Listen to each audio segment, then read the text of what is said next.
Again, hello and welcome to Twitch Tuesdays at the TRU Library. Once again, I am Ben Mitchell, Outreach and Student Success Librarian, on this Tuesday, May 3rd, 2022. And I am joined once again by Michelle. Hello! I'll be in the chat making sure everyone behaves.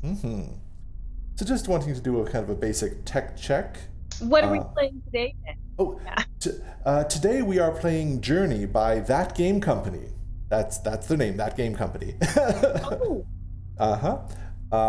excellent. It's a company that's done a lot of really kind of chill, thoughtful games. Flow is where you're a very primordial kind of form of life in this kind of fluid medium. Flower is you're a petal on the breeze beautifying a landscape. And Journey is as we'll see, you're this little Ewok-like character, not Ewok, the desert people in Star Wars, going on a journey. Oh, I see why this is the game that you've chosen this topic for. Very. Yeah, because it's kind of meditative. Also, I'm excited because this is the first time I'm using a controller on my computer. Woohoo! So yeah, there's only a few people in chat right now. I know it's still relatively early. I just want to make sure that those who are in chat, check everything tech is okay. You can hear us. Hello, shall I have my dwarf? Yeah, you can hear me. You can hear Michelle. You can hear both of us. We had that issue before. Yepers. Good stuff. The Yepers of confidence. So I thought this would be a particularly good game to just talk about mental health, anxiety, those sorts of things. We were a little bit late to do this in time for exams.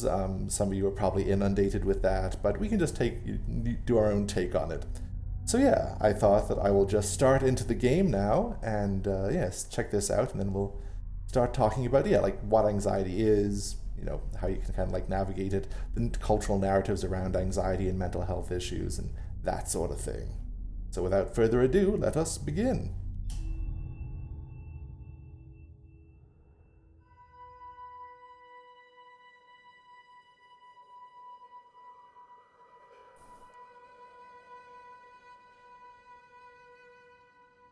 I see a white screen. Is it a metaphor? Oh, things are happening. Like I said, it's a very chill, slow-paced game. And I'm sorry, Michelle, you can't hear this music. It's quite nice. Oh, okay.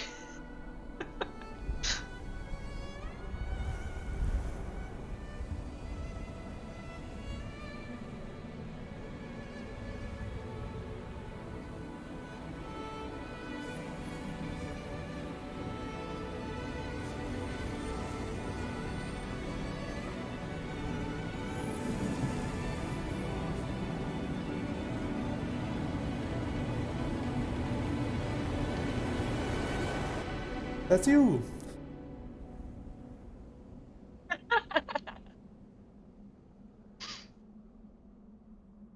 There we go.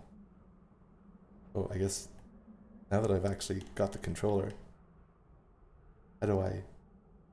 Okay, yeah.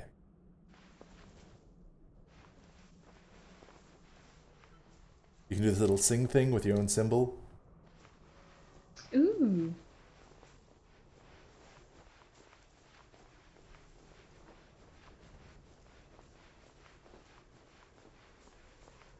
And part of it is just about the journey.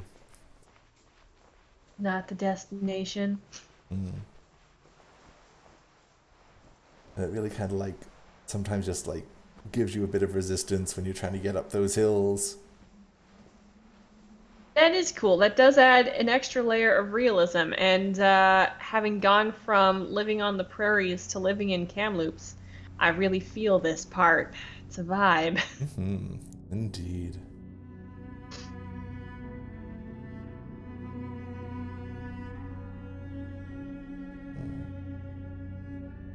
I know, it's very aesthetic. All right, so tell us about anxiety. You said you're going to explain what anxiety is. I've definitely felt it, but I'd love to hear an actual explanation. Well, the study of anxiety as like a human experience goes back to the earliest days of kind of attempts to make like psychology scientific.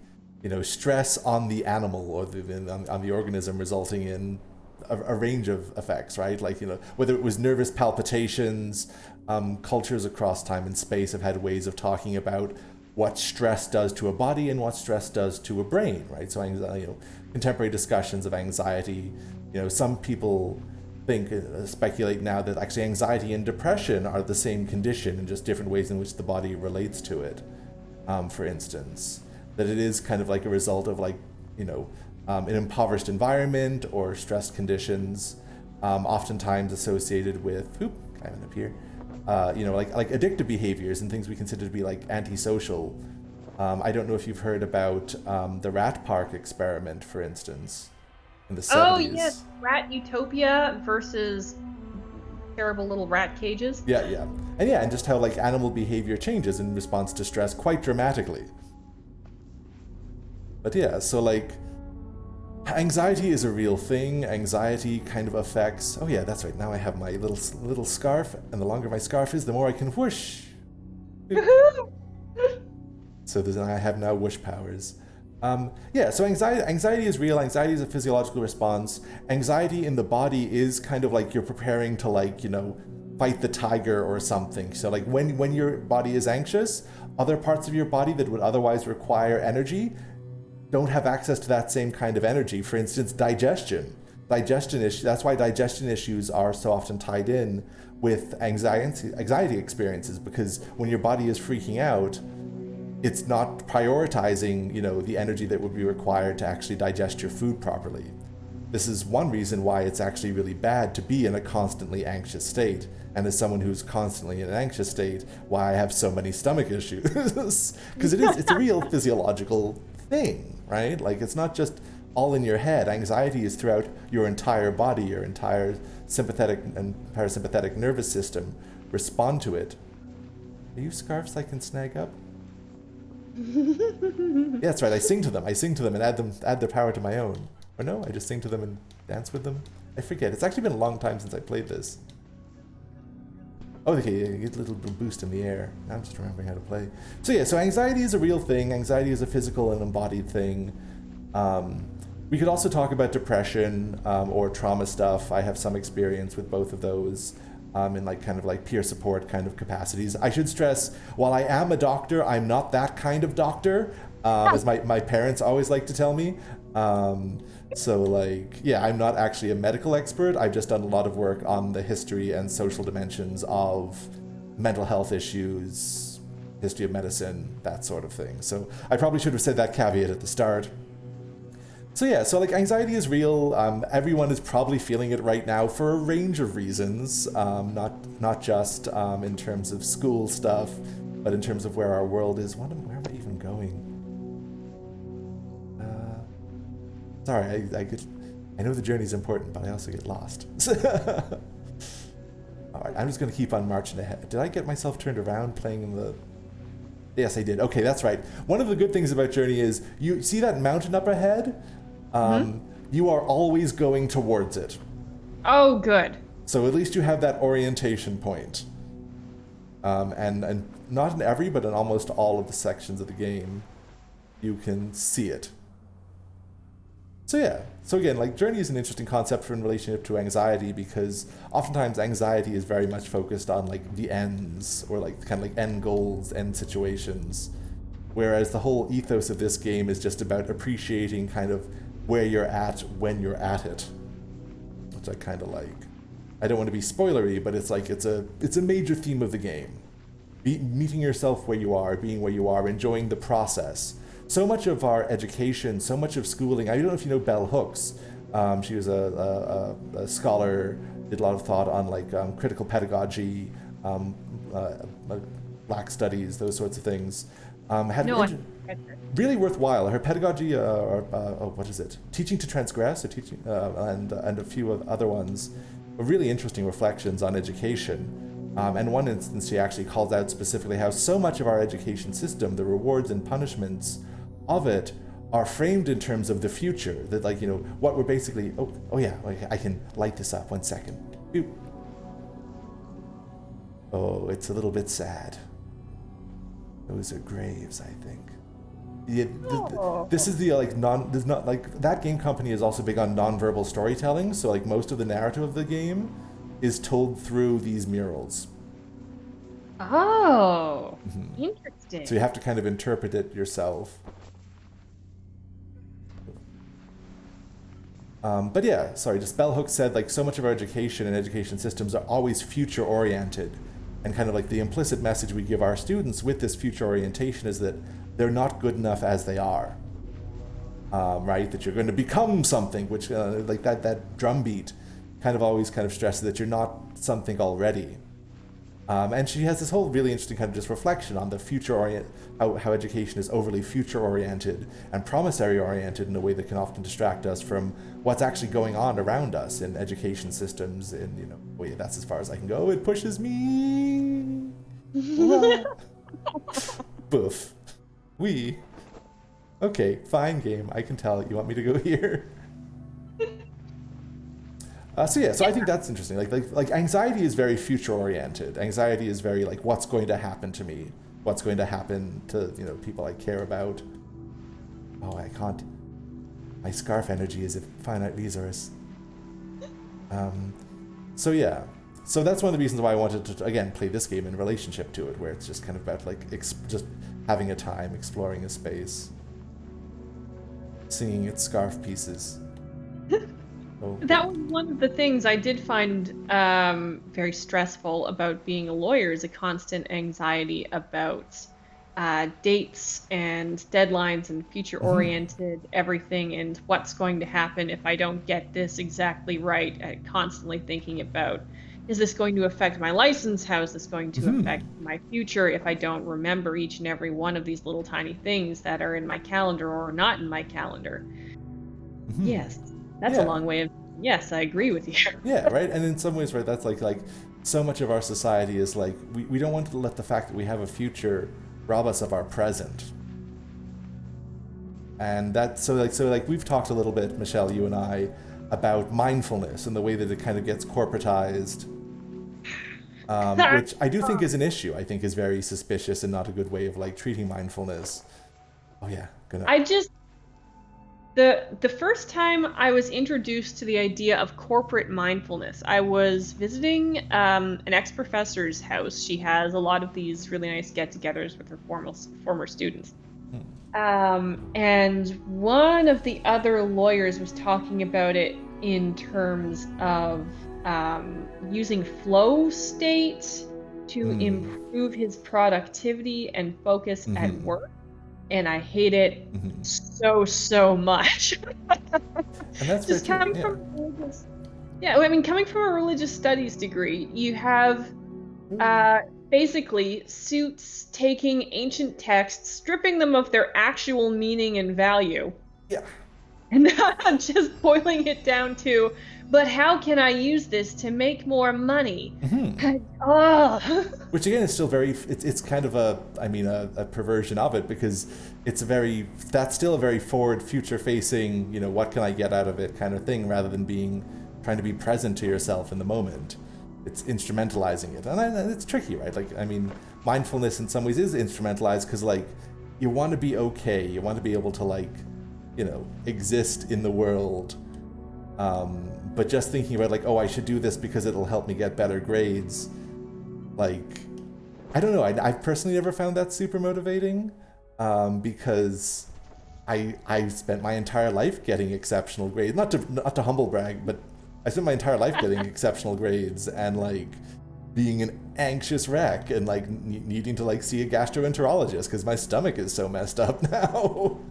That was a thing that happened to a friend of mine in high school. We were in the advanced program, and he ended up with so many ulcers that he just, you know, was taking this blender full of pills every day. That was an art project he did later. Yeah. Oh, wow. Yeah. And eventually he just burned out, and he went off to Peru and came back, and now he works in a museum, so that's good for him. It's what happened to all of the burned out I'll end up in museums. people I went to high Uh, school with. oh, Glam workers now. Shall I have my dwarf says, oh my god, remind me to tell y'all sometime about when I had to take a landmark seminar. What is a landmark seminar? Sing. Right. Welcome to the game.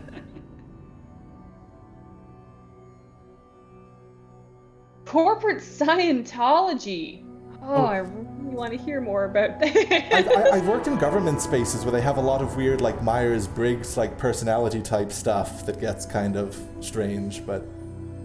The Myers-Briggs personality stuff, which keeps getting brought up and which was just invented by two journalists, like it's fun in the way that astrology is fun, but it keeps being brought up like it's a science thing. Oh yeah, well, I mean, a lot of the ways we think about a lot of, like, studies in the history of psychiatry were kind of, like, appropriated and modified by corporate culture. For instance, actually, you've heard of Maslow's hierarchy of needs. Yeah. The form that we commonly think of it in was because it was absorbed by corporate culture. It was actually like a bit more, notably more nuanced and elaborate in the original form of it that Maslow actually came up with. Not surprised.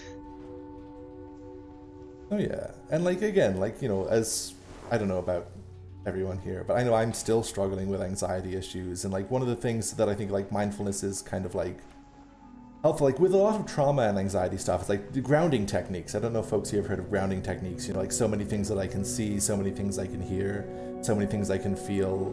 You know, I can tend to disassociate, so trying to be grounded in my senses in a positive way can sometimes help regulate my emotional responses so that I don't spiral wildly out of control. If it's not weird, could you tell us about disassociation? Disassociation can be a lot of things. I mean, it is weird, but also in a good way. Thank you for asking. It's not weird for you to explain. Oh, no. So disassociation, like, there's a lot of things under the heading of disassociation. In some forms of it, it's the way in which the brain just checks out from the body. Sometimes some forms of it are derealization, when you're in a situation for long enough or an upsetting enough immediate situation where your brain is just like, this isn't real. It's checked out. Like, you lose the ability to feel like your surroundings are real. A derealization, that's often called. Other forms of disassociation, you know, one that I've mentioned before sometimes when talking about this is like, not necessarily your surroundings aren't real, but your relationship to your body isn't real. Sometimes when I'm in, and it can be random even, it's not necessarily stressful situations, but like all of a sudden my voice doesn't sound like my voice. It sounds like my voice in a recording. And this is when I'm actually like talking in real time. So it can be quite disorienting in those situations, for instance. Other forms of disassociation that I've experienced are like, almost like I'm drunk. Like not like that kind of like, I mean, for folks who do drink, there's that kind of like weird distancing effect you get when you're quite intoxicated. And I could just sometimes experience that through disassociation, and my responses get very slow and labored. Like there's the whole like weird kind of like detached headspace. Yeah, have a little seat, friend. Detached headspace. So there's a lot, again, there's so many different forms disassociation can take. There's also dissociative identity disorder, which is actually a little, like sometimes historically called multiple personality disorder, but is more complex than that. And I've experienced something close to that twice in my life in response to traumatic events. I never totally lost sight of who I was, but I definitely had certain like personas or sub-personalities that were like trying to comfort and protect or motivate or threaten me to like just to survive the situation I was in. It got pretty intense. That's not something that a lot of people talk about when they're professionals, but it's an experience that I've had. And that's a more extreme side of it. Most people who experience disassociation generally don't go that far. Oftentimes because it's more associated with people who've experienced, not exclusively, but more associated with people who've experienced trauma in childhood. Oh, we have a screensaver mode. Cool. Ooh. So disassociation is a response to extreme or prolonged anxiety? well, trauma, stress, distress, anxiety. Yeah, like the kind of the boundaries between anxiety. My understanding is that the boundaries between like a trauma response and an anxiety response, they exist, but they're like they're often interrelated. Very few people I know who are like, I was diagnosed with complex PTSD back in 2016, and so like for me it's hard to untangle. That's a word. Untangle anxiety and trauma responses. Trauma is its own kind of thing, though, in some ways, because, like, again, trauma is, like, again, a very physiological response, right? Like, people talk about being traumatized as, like, uncharitably as a kind of weakness, but really it's how your body responds to a situation. It's kind of like anaphylactic shock. The body is just going to respond. Ooh. Anyway, I'll get up now. But yeah, so there's I could talk about a lot of stuff if there's interest, again, from both my work with others and my work just trying to sort myself out. And even that language of sort myself out is a little bit, unkind, because you're not going to make it. Oh, kerplunk. Thank you, friends. Okay, yeah, so these little scarves recharge my scarf powers. I really enjoy that it's scarf powers. Oh. Wait, can I... A video Jordan says talking about trauma is one of my favorite things. Honestly, like, I've existed on Tumblr for a while. It's a whole mood. Well, this is actually part of what really bothers me about the corporatization of mindfulness and all of this stuff, is that it's been so appropriated by massive business culture and law, is where I've had my experience with it. But those are the cultures that are just the absolute worst for actually helping somebody who's experiencing mental health disorders. And you can tell that in law because in Canada, lawyers are the #1 profession to commit suicide and also the #1 profession to abuse alcohol.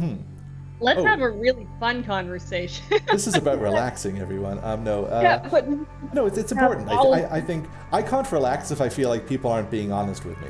And I feel like in a lot of kind of corporate wellness spaces, I don't get the sense that people are being honest with me. No, they don't really want to know about the problems you're having with work if the problems could honestly only be solved by, reducing your workload or doing something that make you ultimately extremely productive to the company. Yeah, like a lot of wellness seminars and those sorts of things are not actually helpful. Oh yeah, hey Video Jordan, sorry. It's like, it reminds me of like the military psychologists and religious pastors or figures who like are in their training are explicitly told like, yeah, you're there to look after their mental health and you're there to look after their well-being, but ultimately your #1 job is to keep them in combat zones and situations for as long as possible. I don't know if folks are old enough to remember, but like there was a big thing with Abu Ghraib when, I forget, like Mitchell was the last name of one of them because it's my last name too, and I remember that, of the psychologists, the American Psychology Association, like psychologists who were involved in the abuses in Abu Ghraib and the discussions surrounding the military's role and psychology's role in military deployments that emerged from that. That's getting a little bit off topic. No. It was the whole thing. Like there's a lot of material I could share on that if there's interest. But yeah. So it's straying a little far though. Again, I'm not an expert on everything. I've been through some things, and I do think that like it's important to talk about things. For me, like part of like trying to help heal myself and make an environment that is more conducive to the other people's healings is being. I do think that's part of it. You're stuck in these terrible settings where you have to act like an adult, and there's one version of what an adult is, and it's never any fun. Sometimes for your mental health, you need the wheeze. Do it for the wheeze. But yeah, right here. I mean, sometimes being silly, sometimes learning how to play again is so important. After you've gone through something terrible, because like play is how learning happens, and play is how healing happens. It's one of the reasons why I think that things like Let's Plays and all that are so important. Video Jordan, I ride the motorcycle for the wheeze. It's true, right? Yeah, like it's it's how do you get your nervous system to just kind of relax? Now I know there's a little scarf piece up there, or like thing that'll extend my scarf up there, but I'm not exactly sure how to get to it. But yeah, and so like anxiety and trauma responses, I mean, you don't have to have trauma responses to have anxiety responses. It's just they often like go together. But like even for like exams or, you know, family issues, interpersonal issues, like it's a thing, right? Like I know I stay up like, come on, I stay up nights thinking about all of my like human relationships and you know, whether or not they're stable and secure or oof. And it's not healthy for me at all. And the thing is, like, when you're worrying about something, like, worry is valid. And, like, I'm not sympathetic myself. I don't know, again, Michelle, I think we agree on this. Not sympathetic myself to the kind of mindfulness or, like everything is fine, good vibes only kind of approach to kind of corporate wellness. But because I do think that, like, no, everything is not fine. And not right now. It's not been fine for a long time. But in fact, because things have not been, come back to me, Scar Friends. Because Scar Friends go activate. Yeah, there we go. Sorry. Victory. Because things are hard right now is all the more reason to try to hold on to the things that are comforting, that are soothing, that give you meaning to your daily activities, that help you feel secure in your human connections, right? Worrying isn't solving a problem. In fact, like overwhelmingly, like one of the roles of anxiety, right, like that kind of worry is actually like to help us draw attention to our other community members so that we can get help. You know, why do humans cry? Not a lot of animals cry. We cry because we're a social species. We cry because others of our kind we've developed so that others of our kind can and should help us, because we're not alone and we can't live alone. And I think anxiety is one of those kind of functions as well, right? Because honestly, when you're depressed, when you're anxious, you're hyper good at identifying problems. This is a thing, but you know what you're terrible at? Solving problems. It's kind of the double-edged element of anxiety and depression. There's a psychologist I really like, Dr. Sandra Bloom, who actually wrote a series of works. I think some of them are accessible through the library. I'll put them in the YouTube comments afterwards if I can find them, called Creating Sanctuary Towards the Evolution of Sane Societies. And she's actually a trauma specialist, like trauma and mental health contexts. And she has this really interesting hypothesis that like a lot of things that we think of as like private mental health issues are social responses as well. Like mental wellness and mental illness are not contained purely within the individual, but are social effects. You see this in intergenerational trauma. You see this in, again, basically, numerous studies have shown that like how one way the trauma develops isn't just in the event itself, but it's in how the person's community responds to the person in the aftermath of the event happening. So there's a lot of really interesting studies on how things that we think of as mental health issues, either in an evolutionary context or in just a sociological context, would make a lot more sense in the context of a much more, oh nope, I can't go that far, integrated and supportive community and social system, right? It's not, yeah. Oh, thank you, Jordan. That makes sense. I remember part of my issue when I was all right. Working. Oh, hold on. One of my favorite sayings: the things that seem most personal are actually the most universal. Yeah, exactly, right? Like, I really enjoyed this, like, second wave feminist, like, adage, right? The personal is political, and the political is personal. It's because, like, they had these consciousness raising programs in, like, the 70s, I think, where they kind of, like just brought a whole bunch of, like, housewives together to let them know that, like, actually, yeah, no, like, the way your husbands treat you is definitely a political thing that, like, is a societal thing. It's, like, relates to policies and relates to laws and all of these things. Oh, and Shall I Have My Dwarf? That's Amy, has found the Sandra Bloom book in our holdings. So yeah, great, we do have that. I thought we did. Come on, Scarf Friends, give me a lift. Lift me up, I believe I can fly. Oof. I believe I can oof. Let's try this again. Yeah. One of my my things looking back that really made my experience as a lawyer much worse was, you know, your failures are sharpens, really brought to your attention, and your successes are just expected. And it's the response Yeah. of the people around you being like, well, why are you complaining? This is normal. So everything you're feeling is just, oh, I'm the only one. It's isolating. It's very isolating. Yeah, and that's not. I talk about it now. Yeah. Yeah, and I think that's quite telling, and I think that's for your own sake and for the sake of your communities, it's good to resist that. It's good to talk about it, but it's importantly it's good to talk about it when you're safe to do so, because like I've also even in academia, right? Like higher ed can be very emotionally coercive, and kind of weird. I remember in my master's program, some professors like going out of their way to make their students cry because in their opinion, and I quote, public humiliation is the best teaching method. Yeah, that's what my principal did back when I was at law firm name redacted. Yeah. But she would drag me up in front of the office to specifically yell at me in front of people because this was her opinion.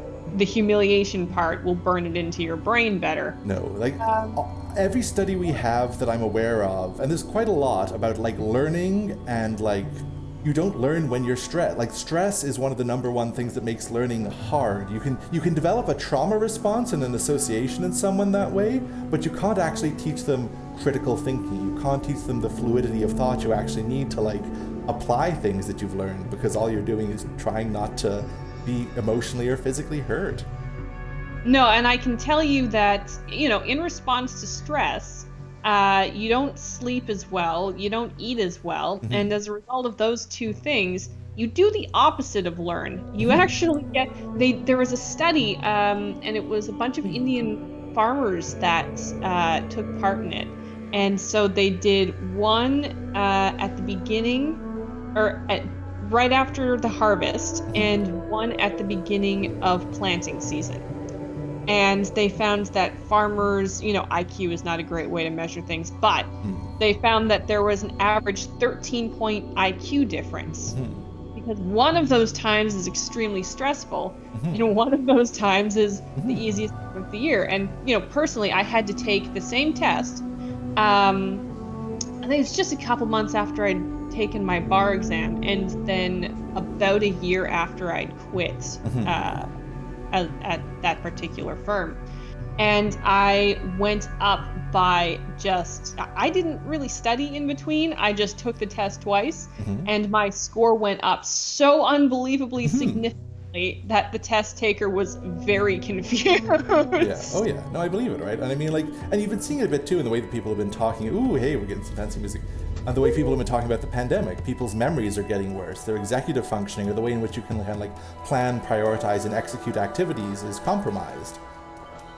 Because relaxation is like, learning is something you do when you feel safe.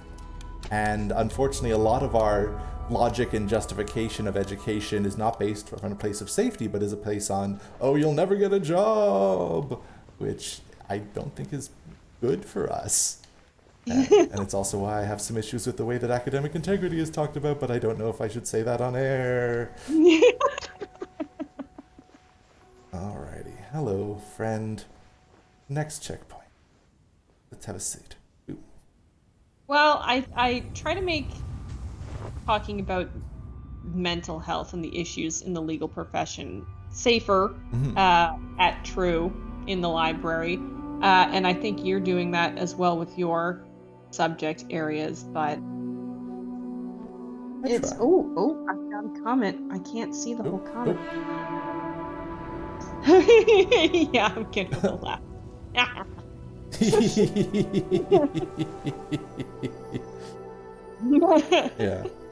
Oh yeah, so just look at that kind of... While I have my dwarf says this is absolutely the right place to go off about academic integrity. And this is like just depicting in the world, like they may have had some sort of advanced society that looks like some sort of scarf-powered train. Ooh. They have the crops there, everything has a little like dot in it, like the plants and the people, kind of like their souls or something. that illuminates the city. Like, it's all those different symbols in the sky associated with individual people. Like, it's non-verbal, but there's a lot of, like, evocative kind of stuff in it. I like.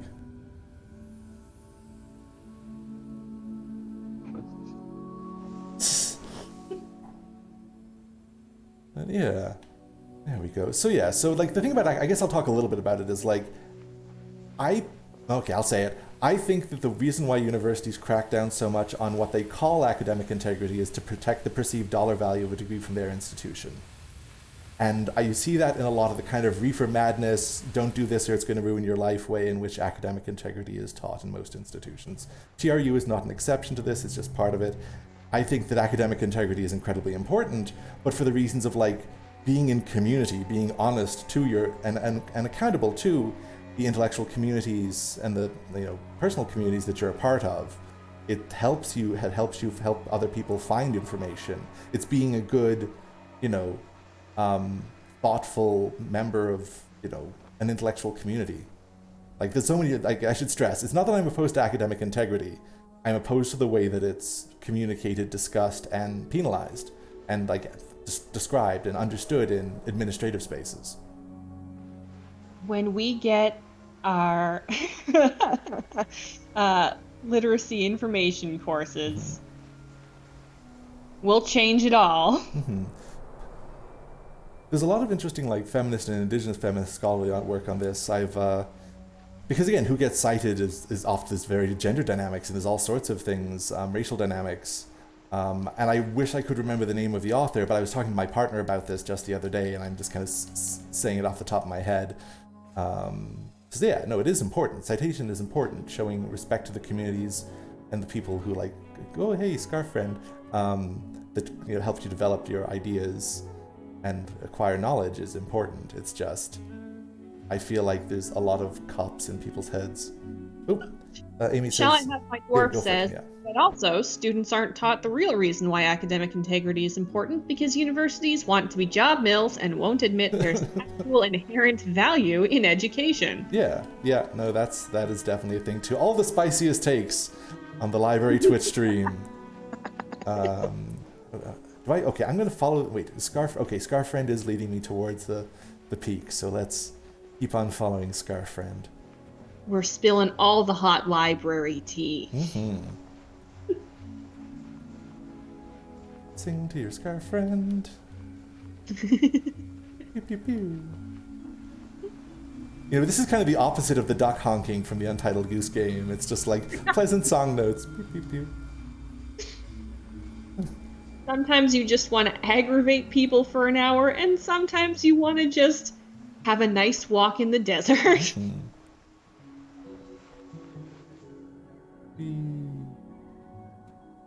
Okay. I'm wondering if my completionist tendencies are good or not for a Let's Play. I'm like, my direction is otherwhere, but I feel like there's a little secret over here. So you're one of those people who does all the side quests before finishing the main quest. Generally, though, honestly, with a lot of games, there's been so much side quest bloat that, like, I've reached my limit sometimes. Playing Dragon Age Inquisition, for example, I was just like, I don't care if I get all 12 of the Dwarven mugs for the collectible achievement. Oh, you're letting me ride you. Hello, friend. Delightful. It's been so long since I played this game. Yes, Amy says you have to do the side quests first. I did that in my playthrough of Dragon Age Inquisition now, and I am so overpowered and leveled and just beefy and like going through the main story quest like a nightmare to all of my foes. Well, I have a question for you guys. This seems like the right place to ask it. I am looking to get a game console for the first time in quite a long time. Okay. Yeah, I really haven't played a lot of games, sat down and played them since like GoldenEye came out. Oof. I did play some Assassin's Creed. Mm-hmm. But I really like the story-based games. Mm-hmm. Which game console do you get for the story-based games? So there's a lot to be said about this. I've started to increasingly switch to PC gaming because almost all of the interesting indie games. Oh, Amy said, I just finished Breath of the Wild and it is amazing. Breath of the Wild is incredibly beautiful and very Nintendo only. I really like story-based games. I really like weird indie games, and you can get a lot of that on like a PlayStation or Xbox or whatnot. But like I find PC gaming more often than not. At least I can update my PC. You know, I can. Ooh, what are you? And We. Cabasera says Assassin's Creed got me into history embarrassingly. Hey, there's Yeah, nothing. I mean, yet there are people who just played a bunch of Assassin's Creed and then went to Italy and they were like, why do I fully know my way around downtown I don't think. Florence? I don't think that's personally embarrassing at all. I think that that's great, right? It's if Conrad Lorenz can be inspired to like dedicate his life to geese because of a children's story about a goose bothering boy, I feel like all paths to inspiration, all paths to curiosity, are valid. Oh yeah, I got into religious studies and martial arts, both largely because of Dragon Ball Z. So my life, unfortunately, well, not no, really fortunately, it's in a really interesting direction, but it's just an embarrassing story to tell. I think it's a wonderful story to tell. Mm-hmm. And one of these days, Michelle, we might have to sit down and watch some Dragon Ball Z because I feel like that was a cultural moment that I just like Oh boy, did we not. got to do the Broly movie from 2018. It was so fun. It has such good fights. The embarrassing part was not researching what was real history and what was space magic. Oh, I see. Okay, yeah. Okay, so one thing about the Assassin's Creed series, I haven't played it, but a roommate of mine did. The ancient aliens, I mean, spoiler alert, the ancient aliens thing about it. Oh, okay, I guess. Okay, fine, you don't want me to go this way. Is the ancient aliens thing is kind of like based on like weird, historically neo-Nazi criticisms of like how like ancient peoples and indigenous peoples were able to like do things like build the pyramids or have this kind of civilization or put up Stonehenge or those sorts of things. So like there is like the politics of the ancient aliens component of the narrative is a little bit skeevy sometimes, but like still like some of the elements of the game are really interesting. Like I think which one, if you played the Assassin's Creed, which one has the Mohawk main character, and they actually got like Mohawk language interpreters in and like Oh, yeah. yeah. Boy, that was the one with the American Civil War, right? Yeah. Oh, Video Jordan has something to say. He says, I'm mostly a PC gamer. That being said, I've usually owned a PlayStation for games like Final Fantasy, etc. And that being said, if I were to buy one now, I'd probably go with an Xbox. Xbox Live is a really good deal, links with the PC, etc. I did buy a Switch for my wife for Christmas, and that's actually Nintendo.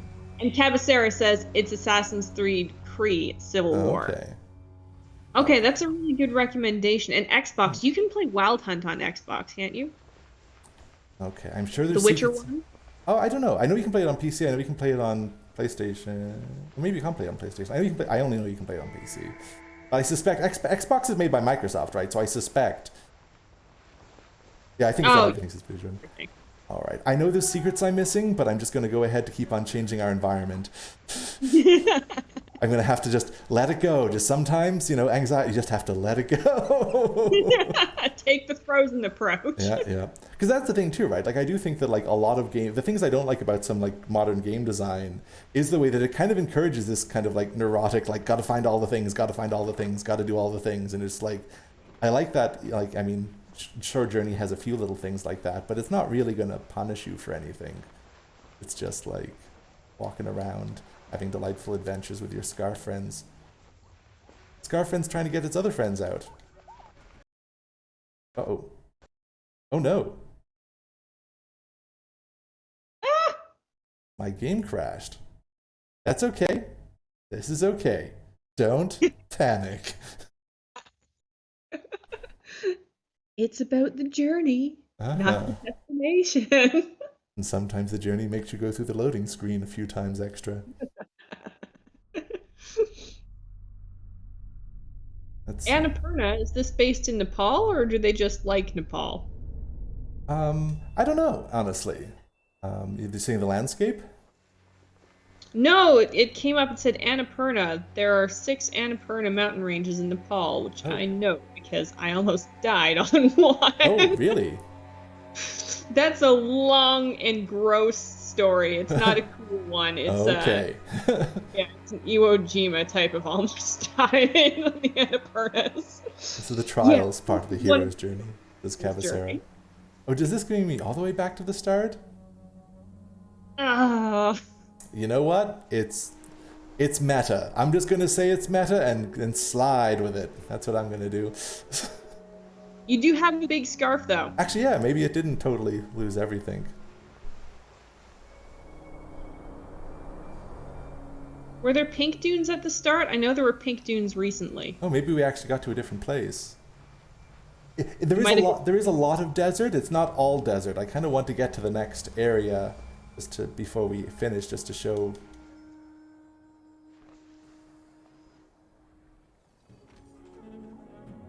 So you were talking way back about there being grounding techniques and things that help you.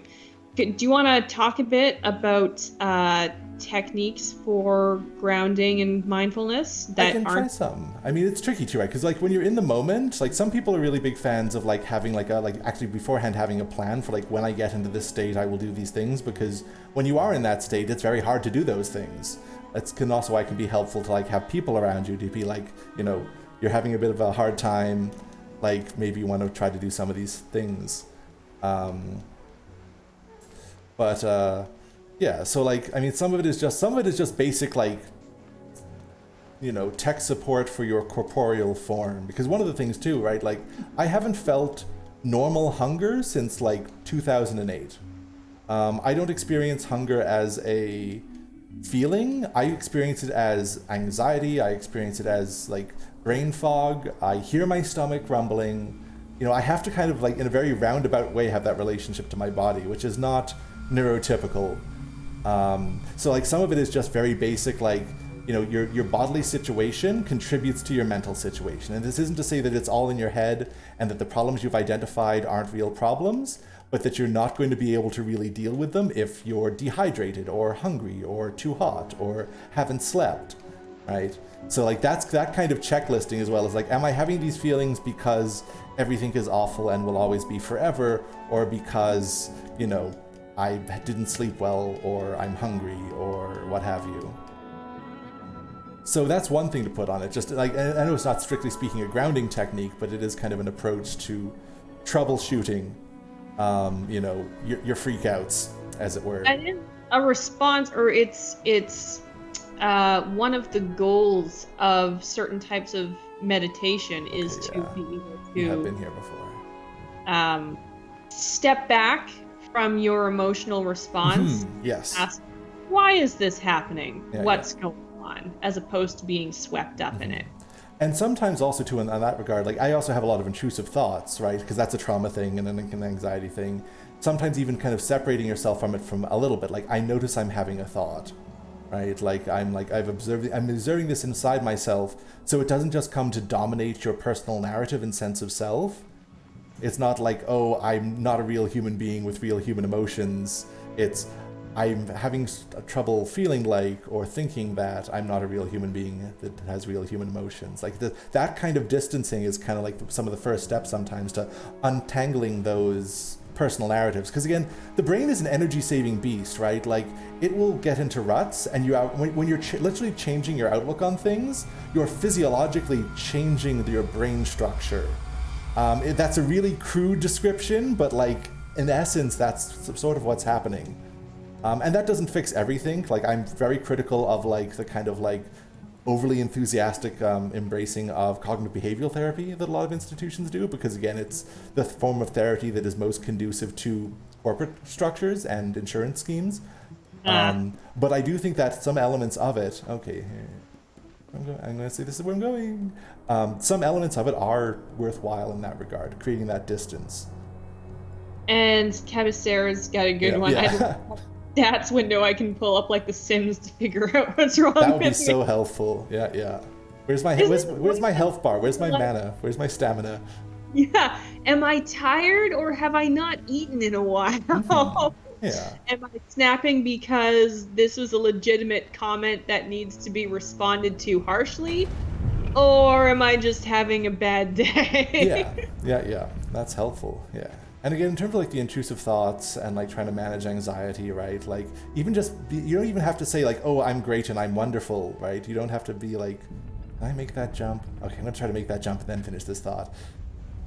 Excelsior! Huzzah! But what? Well, now that I'm here, what do I do with it? Wait, was that even where I wanted to go? Oh. Anyway. So, yeah. So yeah, even when it comes to like, intrusive thoughts and struggling with self-worth, you don't have to think that you're awesome. Even getting to yourself where you're a place where like, I'm an okay human being is really helpful sometimes, right? Like, I don't know if anyone here watches Adventure Time, but it's like, oh, uh-oh. Finn the human, Jake the dog, right, says like, oh yeah, man, like sucking at something is the first step at being kind of okay at something. Like that kind of really healthy approach to like trying new things and exploring and making mistakes, because that's part of the process. Again, as a culture, we're very opposed to processes. It's like, I want results, kind of. Video Jordan and Kebsar have really interesting thoughts. Video Jordan says, one thing that works really well for me is to engage the core senses. Take my shoes and socks off, touch the ground with my feet, or eat a slice of lemon, or smell incense, etc. It generally helps me to take control back and think about it critically. And Cabasera says, it's annoying because the signals the brain transmits can mean a lot of different things. I think Video Jordan's response there kind of helps with very much so. Cabasera's comment. Very much so. I mean, for one of the things I used to do a lot of was like chew on ice or suck on ice when I was having like self-injurious thoughts or those sorts of things, like just grounding myself in a very strong sensation. Not a painful one, but just one that like requires your attention, for instance. I think that's why, well, it's part of why I enjoy running. I'm not good at it. I don't really like doing it outside. I like running on a treadmill.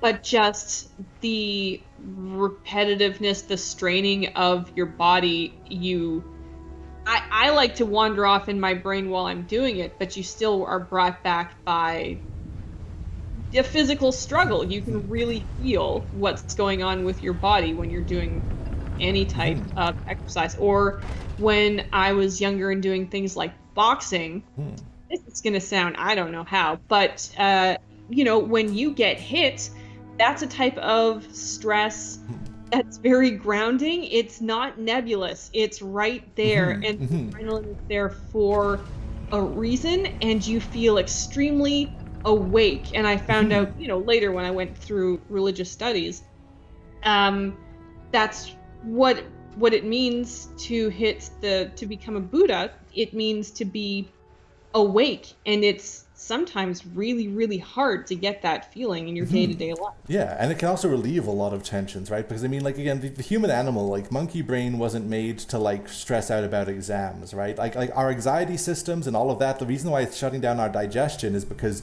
we're trying to run away from a tiger or something, right? Like our systems start to break down when we're subjected to the kind of unrelenting stress that we are. So anything you can do that can like tension your body or like actually get you physically active, that's one of the reasons why it actually helps, because you're kind of tricking your body into thinking, okay, we've gotten away from the tiger or something. Yeah. Video Jordan says that I don't know the pronouns here for people, that they're really into lifting weights, and that's a good one. And Cabasera mentions rock climbing. Yeah, you can't think about not being as good as everyone else if you're dangling several meters in the air. Very true. Yeah, there we go. Yeah, and actually, I noticed that too when I'm a nervous driver, but the few times I have driven a car, I'm like, I can't feel like, what's the point? I'm bad at this. I'm just going to stop when I'm on the highway.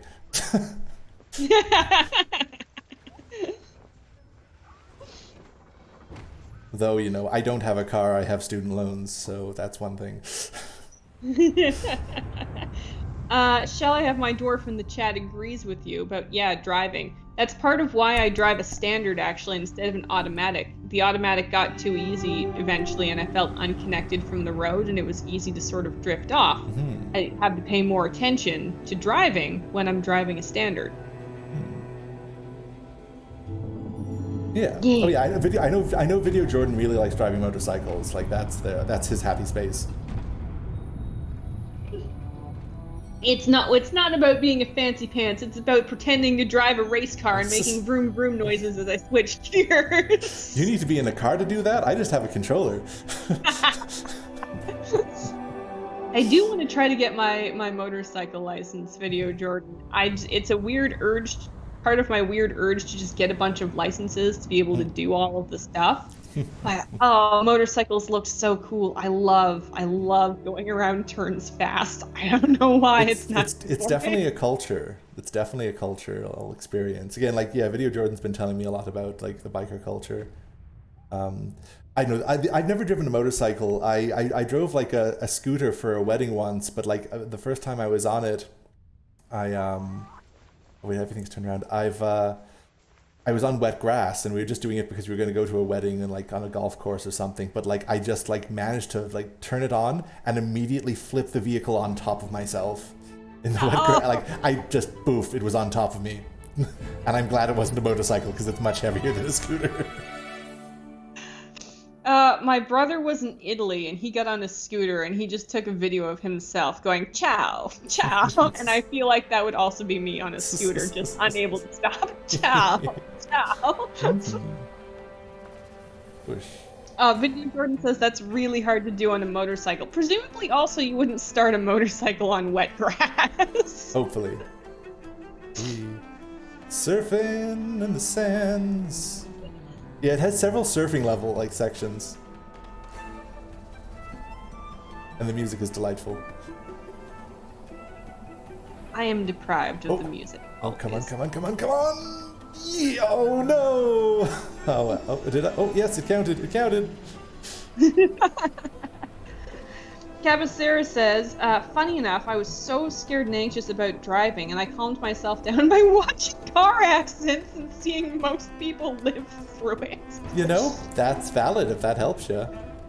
I did a bunch of personal injury stuff. That didn't make me feel better about driving. Video Jordan says, like 50% of why I ride is so I can wear a socially acceptable superhero costume. That's valid, I think. I watched all of Our Flag Means Death recently, and they just kept being like, but why can't I dress like Blackbeard in real life? Yeah, he does kind of have a biker outfit going on, doesn't he? He does. Shall I Have My Dwarf says, I just started watching We're All Gonna Die, and I thought it was going to be so anxiety-inducing, but it was weirdly calming. You guys are weird. We're librarians. We're all weird here. Oh, hey, that's a real person. No, see that person there? Want to come to work dressed like Blackbeard. Okay. One of the things the game lets you do is like charge each other's scarves, and you just randomly encounter real people every now and then who can help each other. So like that other person to the left, like they have a unique identifier, so they'll see, like if they beat the game, they'll see the people that they traveled with and what their symbols were. Oh, cool. So it's interesting because it makes it not quite so lonely, but it also without the way of like random internet person being mean to you. So like the ways of interacting are kind of like benign. Yeah, so I don't have to, normally when I used to play Anarchy Online, but I would just turn off any voice chat ever. Be a dude the whole time. Yeah. No, any of that. Okay, Amy apparently thought of me while she was watching We're All Gonna Die. That sounds like it's not a compliment, but I haven't seen it, so I can't say. I'll have to try. Alright, so I didn't quite get as far as I was hoping to, but I guess we kind of got a little bit waylaid there earlier. Says, often the person who co-ops with you already finished the game and chose to return in order to help new people. Oh. Then it's a bodhisattva. Good stuff. And Obi-Wan's your Luke. Okay, no, not sure where I'm going here.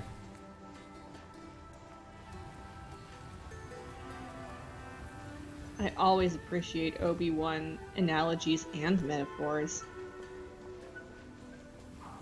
Alright, so I'm just looking at the time now. We are actually at the hour.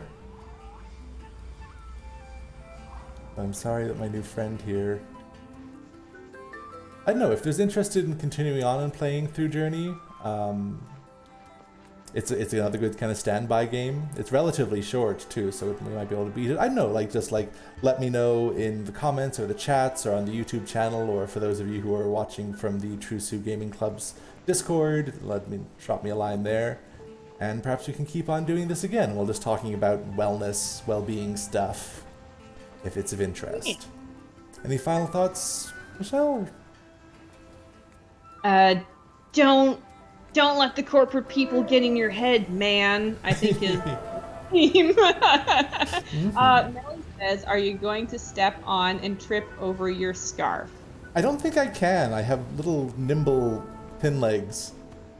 Cabasera says he had Journey speed run with all the library.